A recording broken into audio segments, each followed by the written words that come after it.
ಅಮ್ಮನ ಆ ಮಾತುಗಳನ್ನು ಕೇಳಿದ ನಿಹಾರಿಕಾಳ ಹೃದಯ ಒಮ್ಮೆ ನಡುಗಿತು.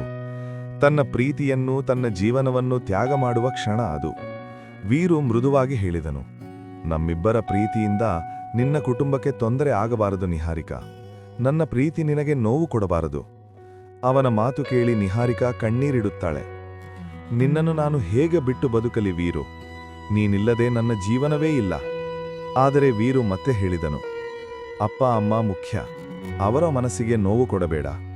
ಅವನ ಮಾತಿಗೆ ಮೌನವಾಗಿ ಒಪ್ಪಿದ ನಿಹಾರಿಕಾ ತನ್ನ ಮನಸ್ಸನ್ನು ಮುರಿದುಕೊಂಡೇ ಮನೆಯವರು ನೋಡಿದ ಹುಡುಗನನ್ನು ಮದುವೆಯಾಗುತ್ತಾಳೆ. ಮದುವೆಯ ದಿನ ಮಂಟಪ ತುಂಬಾ ಜನ. ಆದರೆ ನಿಹಾರಿಕಾಳ ಮುಖದಲ್ಲಿ ನಗು ಇರಲಿಲ್ಲ. ಕಣ್ಣಲ್ಲಿ ಮಾತ್ರ ಮೌನದ ಕಣ್ಣೀರು. ಅವಳಿಗೆ ಗೊತ್ತಿರಲಿಲ್ಲ ಆ ಮದುವೆಯೇ ಅವಳ ಬದುಕಿನ ಅತಿದೊಡ್ಡ ತಪ್ಪು ಅಂತ. ಮದುವೆಯಾದ ಹುಡುಗನಿಗೆ ಮದುವೆ ಅನ್ನೋದೇ ಇಷ್ಟ ಇರಲಿಲ್ಲ. ಅವನಿಗೆ ಹಲವಾರು ಹುಡುಗಿಯರ ಜೊತೆ ಸಂಬಂಧ ಇತ್ತು. ಇದು ಗೊತ್ತಿಲ್ಲದೆ ಅಪ್ಪ ಅಮ್ಮರ ಖುಷಿಗಾಗಿ ನಿಹಾರಿಕಾ ಆ ಮದುವೆ ಒಪ್ಪಿಕೊಂಡಿದ್ದಳು. ಮದುವೆಯಾದ ಕೆಲವೇ ದಿನಗಳಲ್ಲಿ ಅವಳ ಜೀವನ ನರಕವಾಗತೊಡಗಿತು. ಅಪ್ಪ ಅಮ್ಮರನ್ನು ನೋಡಲು ಅವಕಾಶವೇ ಇಲ್ಲ. ಫೋನ್ ಕರೆಗಳು ಕೂಡ ಕೆಲವೊಮ್ಮೆ ಮಾತ್ರ ಮಾಡಬೇಕಿತ್ತು. ಅತ್ತ ಅಮ್ಮ ಅಪ್ಪರಿಗೆ ನಮ್ಮ ಮಗಳು ಚೆನ್ನಾಗಿದ್ದಾಳಾ ಎಂಬ ಚಿಂತೆ ದಿನೇ ದಿನೇ ಹೆಚ್ಚಾಗುತ್ತಿತ್ತು. ಒಂದು ದಿನ ನಿಹಾರಿಕಾಳ ಅಪ್ಪ ಅಮ್ಮ ಅವಳ ಗಂಡನ ಮನೆಗೆ ಬರುತ್ತಾರೆ. ಮನಸ್ಸಲ್ಲಿ ತುಂಬಾ ನೋವಿದ್ದರೂ ನಿಹಾರಿಕಾ ನಗುಮುಖದಿಂದ ಅವರನ್ನು ಸ್ವಾಗತಿಸುತ್ತಾಳೆ. ಸಿಹಿ ಕೊಡುತ್ತಾಳೆ, ಚೆನ್ನಾಗಿ ಮಾತನಾಡುತ್ತಾಳೆ. ಅತ್ತಿಮಾವರು ನಮ್ಮ ಸೊಸೆ ತುಂಬಾ ಒಳ್ಳೆಯವಳು ಎಂದು ಹೇಳುತ್ತಾರೆ.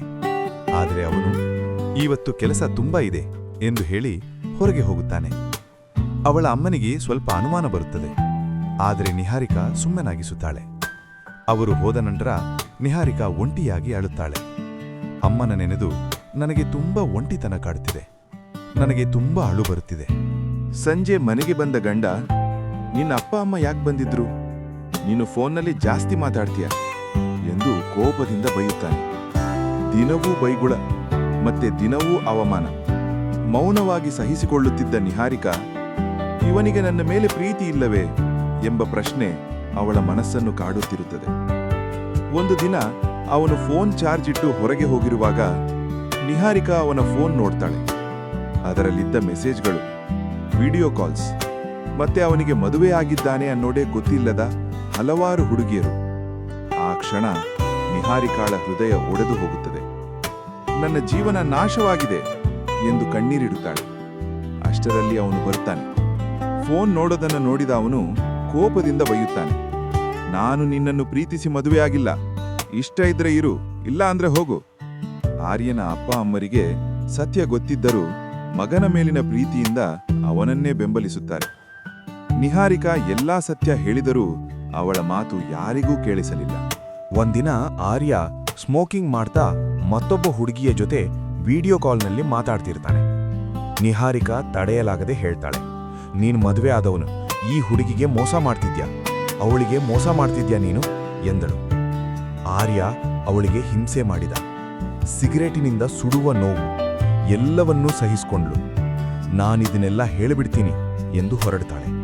ಆ ಕ್ಷಣದಲ್ಲಿ ಮೆಟ್ಟಿಲು ಜಾರಿ ಬೀಳುತ್ತಾಳೆ. ತಲೆಗೆ ಭಾರೀ ಪೆಟ್ಟು. ಬೀಳುವ ಮೊದಲು ತನ್ನನ್ನು ನಿಜವಾಗಿ ಪ್ರೀತಿಸಿದ್ದ ವೀರುಗೆ ಎಲ್ಲವನ್ನೂ ಮೆಸೇಜ್ನಲ್ಲಿ ಹೇಳಿಬಿಡ್ತಾಳೆ. ನಂತರ ಆಸ್ಪತ್ರೆಗೆ ಸೇರಿಸಿದ್ರು. ಅಲ್ಲಿ ಮೌನ. ಅವಳು ಕೋಮಾಗ್ ಹೋಗಿದ್ಲು. ನಿಹಾರಿಕಾ ಅಪ್ಪ ಅಮ್ಮರು ಗಾಬರಿಯಿಂದ ಬರ್ತಾರೆ. ಅತ್ತ ವೀರು, ಇವತ್ತು ನಿಹಾರಿಕಾ ಯಾಕೆ ಫೋನ್ ಮಾಡಿಲ್ಲ ಎಂದು ಭಯದಿಂದ ಕರೆ ಮಾಡ್ತಾನೆ. ಅವಳು ಆಸ್ಪತ್ರೆಯಲ್ಲಿದ್ದಾಳೆ ಎಂಬ ಉತ್ತರ ಕೇಳಿದ ಕ್ಷಣ ವೀರು ಕುಸಿದು ಬಿಡ್ತಾನೆ. ಆಸ್ಪತ್ರೆಗೆ ಓಡಿ ಬರ್ತಾನೆ. ಅವಳ ಕೈ ಹಿಡಿದು ಅಳುತ್ತಾನೆ. ನಿನ್ನನ್ನು ನಾನು ಬಿಟ್ಟುಕೊಡಬಾರದಿತ್ತು. ನೀನಿಲ್ದೆ ನಾನಿಲ್ಲ ನಿಹಾರಿಕಾ. ದಯವಿಟ್ಟು ಕಣ್ಣು ತೆರೆ ನಿಹಾರಿಕಾ. ಅವಳ ಅಮ್ಮ ಕೇಳ್ತಾರೆ, ನೀನ್ ಯಾಕಿಷ್ಟು ಅಳ್ತಿದೀಯಾ ಎಂದಳು. ವೀರು ಎಲ್ಲ ಸತ್ಯ ಹೇಳ್ತಾನೆ. ಡಾಕ್ಟರ್ ಹೇಳ್ತಾರೆ, ಕಂಡೀಷನ್ ಸೀರಿಯಸ್ ಇದೆ. ಅಪ್ಪ ಅಮ್ಮರಿಗೆ ಸತ್ಯ ಅರ್ಥವಾಗುತ್ತದೆ. ನಮ್ಮ ಮಗಳಿಗೆ ಅನ್ಯಾಯ ಮಾಡಿಬಿಟ್ಟೆ. ಇಂಥವನಿಗೆ ಮದುವೆ ಮಾಡಿ ಅವಳ ಜೀವನ ನಾನೇ ಹಾಳು ಮಾಡಿಬಿಟ್ಟೆ.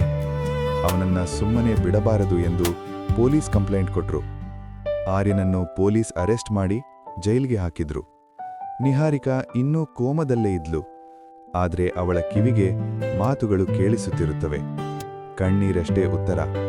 ವೀರು ಮತ್ತೆ ಹೇಳ್ತಾನೆ, ನೀನಿಲ್ದೆ ನಾನಿಲ್ಲ. ನಮ್ಮಿಬ್ಬರ ಮದುವೆ ಆಗಬೇಕು. ನಿಹಾರಿಕಾ ವೀರು ಮಾತುಗಳನ್ನ ಕೇಳಿ ನಿಧಾನವಾಗಿ ಕಣ್ಣು ತೆರೆಯುತ್ತಾಳೆ. ಅಳುವಿನ ಜೊತೆ ನಗು.